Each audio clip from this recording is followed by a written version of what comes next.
xafladan oo ay kasoo qayb galeen waxgarad odayaal siyaasiyiin culimaadudiin haween iyo dhalinyaro ayaa waxa ay ka dhacday magaalada Aymoden ee wadankan Holland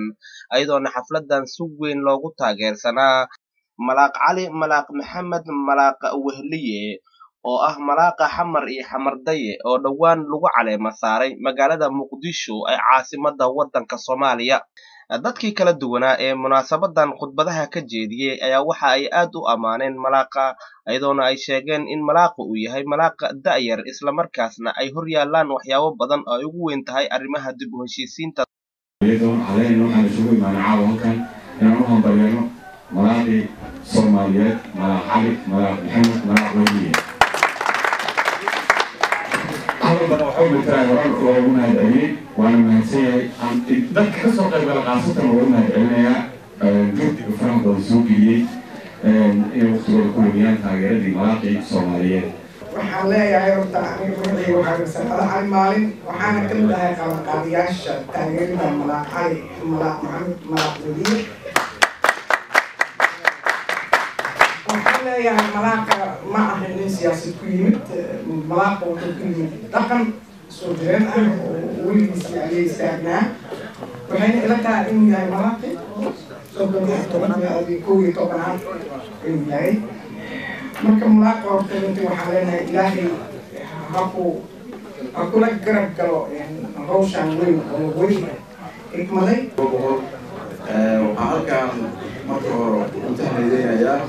Malaaq Cali Malaaq Maxamed Malaaq Wehliye intaan leeyahay hore loo yeeray kelmadii ahay malaaqa xamardaye ma ahan oo markii ugu horeysay duurkiisa dad badan oo aan soo imaan gurigood iyo muddo dheer ayaa isugu yimaday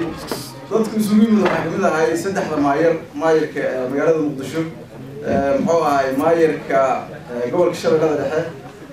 maayirka gobolka Shabeellada Hoose intaas oo dhan ayagoo markaas wada mid ah duurkiisa ay mid wada yihiin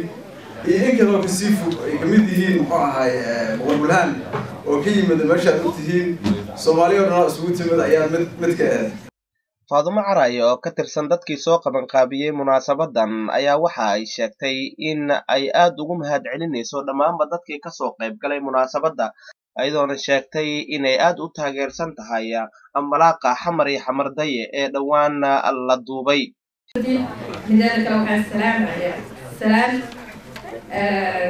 الله يهاي وسلامتها ملاقة حمر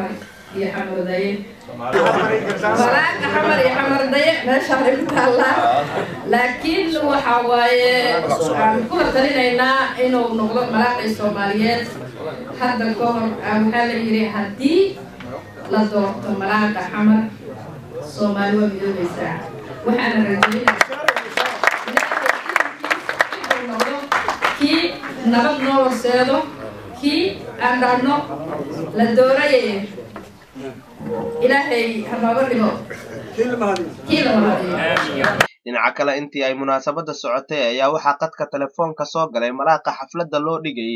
isagoona sheegay in loo baahan yahay in dadka qurba joogta ay muujiyaan midnimo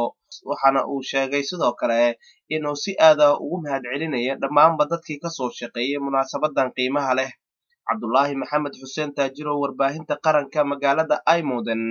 wadanka Holland.